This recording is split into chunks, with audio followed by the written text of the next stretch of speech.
صل على رسوله الكريم. أما بعد فأعوذ بالله من الشيطان الرجيم. بسم الله الرحمن الرحيم. لا أقسم بهذا البلد وأنت حل بهذا البلد ووالد وما ولد لقد خلقنا الإنسان في كبد أيحسب أن لن يقدر عليه أحد يقول أهلكت مالا لبدا أيحسب أن لم يره أحد ألم نجعل له عينين ولسانا وشفتين وهديناه النجدين. سورة البلد. اللہ فرماتے لا اقسم بهذا البلد، میں قسم کھاتا ہوں اس شہر. بلد سے مراد شہر مکہ مکرمہ جو کہ شہروں کی ماں ہے، ام القریٰ ہے. اس شہر کو اللہ نے ایک مقدس شہر بنایا ہے، امن والا شہر بنایا ہے. وہاں شروع سے لے کر آج تک لڑائی جھگڑا جو ہے وہ بند ہے، منع ہے. وہ احترام والا شہر ہے، محترم شہر ہے، اور اس میں قیامت تک لڑائی جھگڑا جو ہے وہ منع ہے. ہاں، ایک موقع پہ اللہ پاک نے اس میں لڑائی جائز قرار دی تھی.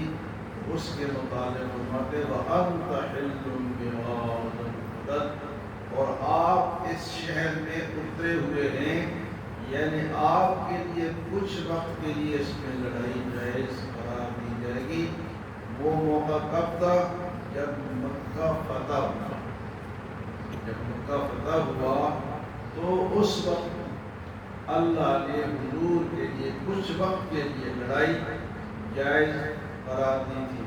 لیکن وہی وقت تھا اس کے بعد سے لے کر قیامت تک پھر بھی اس کا احترام جو ہے وہ بقایا ہے. اس میں کوئی لڑائی جھگڑا، یہ امن والا شہر ہے.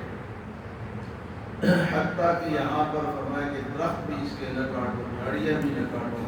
لڑائی جھگڑا اس میں بالکل بند ہے. کچھ وقت کے لیے وہ بھی حضور صلی اللہ علیہ وسلم کے لیے یہ جائز ہوئی تھی کہ مکہ مکرمہ جب فتح ہوا تو کچھ وقت کے لیے اس میں اللہ پاک نے آپ کے لیے لڑائی جائز ہے. تو آپ نے فرمایا کہ میرے بعد بھی اگر کوئی لڑائی کو جائز قرار دے گا تو اسے کہنا کہ یہ صرف میرے لیے اللہ نے جائز قرار دی تھی اور اس کے بعد قیامت تک کے لیے منع کر دی.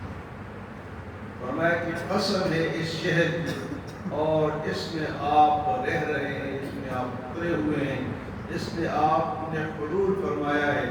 فرمایا ووالد وما ولد، اور قسم ہے والد کی اور مولود کی.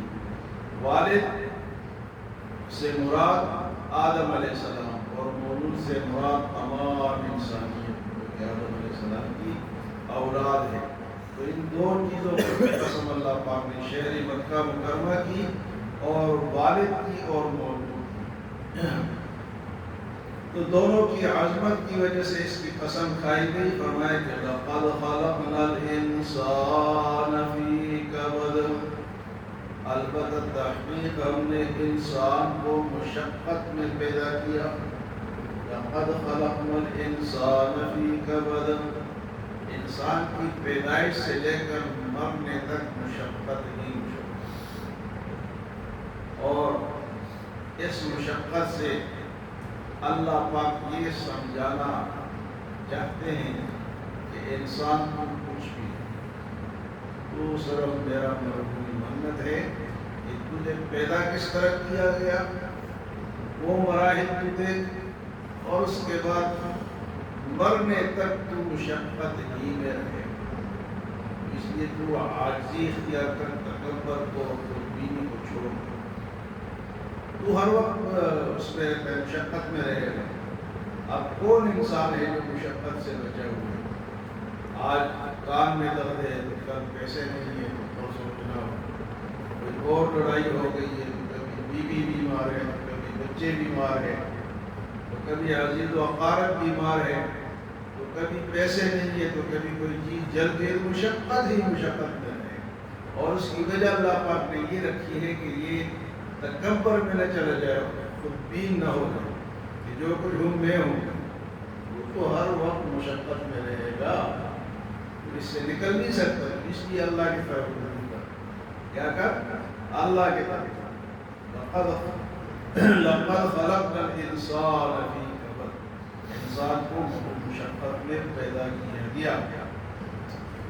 فرمایا کہ ایحسب ان لن یقدر علیہ احد، اب یہ گمان کرتا ہے، سمجھتا ہے کہ مجھے کوئی پکڑ نہیں سکتا، میرے اوپر کوئی قادر نہیں ہے، اس سے کوئی پوچھ نہیں سکتا، وہی چیز تو مشقت میں پیدا کیے گئے اور مشقت میں رہے گا۔ اب یہ سمجھتا ہے ایحسب، یہ گمان کرتا ہے ان لن یقدر علیہ احد، کہ اس پر کوئی قدرت نہیں رکھ سکتا، کیوں نہیں رکھ سکتا؟ اللہ قادر ہے، وہاں پر قدرت رکھتا ہے، ہر لمحے ہم اس کے ماتحت ہیں، مجبور ہیں اس کے سامنے۔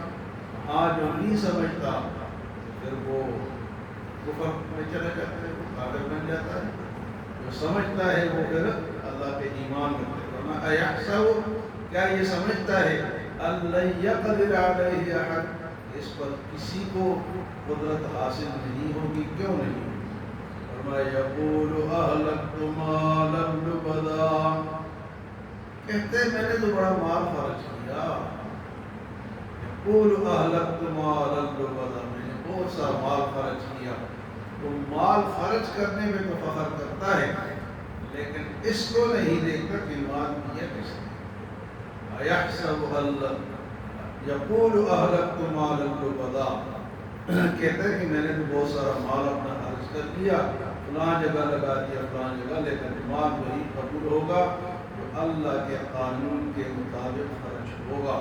باقی جو تم نے غلط خرچ کیا اس کا تجھے حساب دینا پڑے گا۔ اس کے بعد اللہ پاک فرماتے ہیں ایحسب ان لم یرہ احد، یہ جو مال خرچ کرتا ہے کیا یہ گمان کرتا ہے کہ مجھے کوئی نہیں دیکھ رہا؟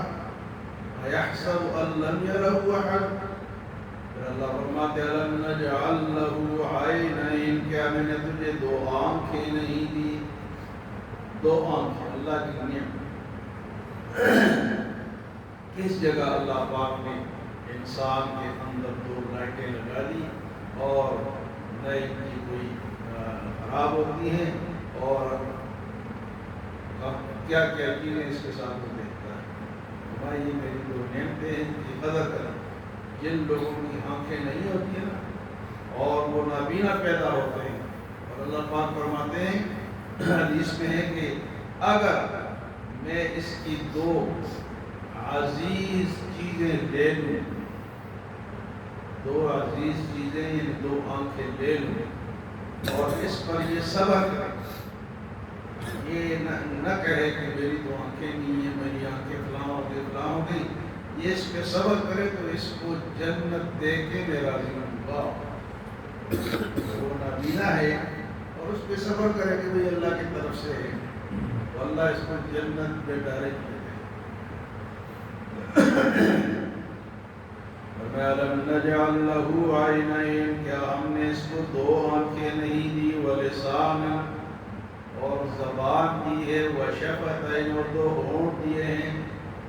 اب یہ کتنی اللہ کی بڑی نعمتیں ہیں، اگر زبان نہ ہو بندہ بات ہی نہیں کر سکتا، اپنا معافی ذریعے بیان ہی نہیں کر سکتا، اور شفتین، دو ہونٹ ہیں جن کے ذریعے سے یہ بولتا ہے، باتیں کرتا ہے، پکڑتا ہے، کھاتا ہے۔ فرمایا کہ زبان بھی میں نے دی، علمہ البیان، اور زبان کے بعد اس سے وہ بیان کرتا ہے، باتیں کرتا ہے۔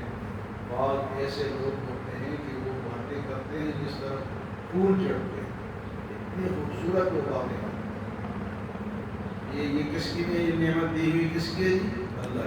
لم نجعل لہ عینین، دو آنکھیں، ولسانا، اور زبان، وشفتین، اور دو ہونٹ، وہدیناہ النجدین، پھر میں نے اس کو دو راستے بھی بتا دیے، وہدیناہ النجدین، یہ اچھا راستہ ہے، یہ برا ہے، یہ ہدایت والا راستہ ہے، یہ کفر والا راستہ ہے، راستے دونوں بتا دیے، ادھر جائے گا تو جنت میں جائے گا، ادھر جائے گا جناب جہنم میں جائے گا۔